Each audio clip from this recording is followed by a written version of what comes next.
لبيك اللهم لبيك لبيك لا شريك لك لبيك إن الحمد والنعمة لك والملك لا شريك لك لبيك اللهم لبيك لبيك لا شريك لك لبيك إن الحمد والنعمة لك والملك لا شريك لك. Pergi haji artinya menuju Allah yang esa, membawa hati dan diri yang hina, memberi hadiah kepada Allah. Berhati-hatilah menghadapnya. Setiap hamba pergi haji dengan segala yang baik, hati yang baik, akhlak yang baik, harta yang halal, hati yang bersih, niat yang suci, amal mulia. Pergi haji, ilmu tentangnya mestilah ada, agar syarat dan rukun tepat sempurna, sah dan batalnya dapat dijaga, agar amalan hajinya tidak sia-sia. Tata tertib dan akhlak kenalah jaga, buatlah dengan tenang serta tawadu, sabar dan tolak ansur mestilah ada.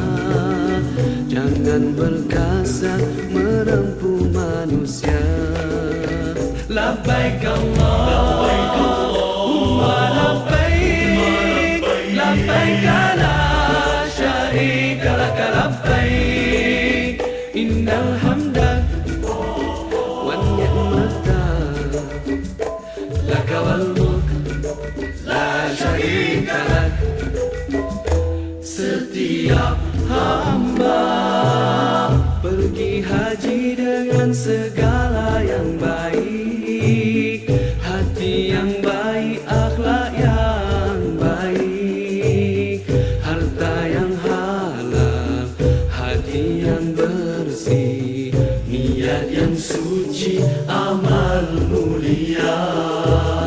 Tanah haram jagalah pantang larangnya. Pergi haji bukannya masa untuk membeli belah. Beringatlah, betulkanlah niat kita. Moga-moga haji kita diterima. Jagalah pantang larangnya yang boleh rosakkan haji. Jauhkan maksiat dan yang sia-sia. Takutkan Allah yang esa, ingat selalu padanya, agar kita sentiasa memiliki jiwa hamba.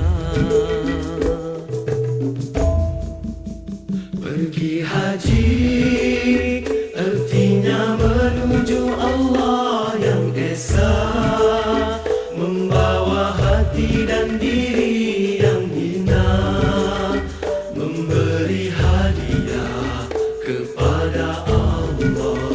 Berhati-hatilah menghadapnya.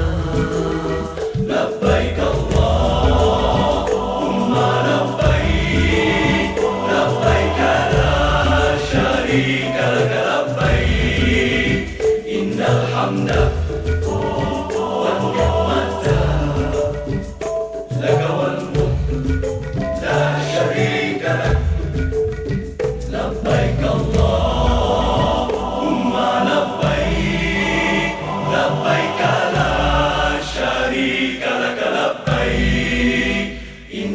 الحمد والنعمة لك والملك لا شريك لك لبيك اللهم لبيك لبيك لا شريك لك لبيك إن الحمد والنعمة لك والملك لا شريك لك لبيك اللهم لبيك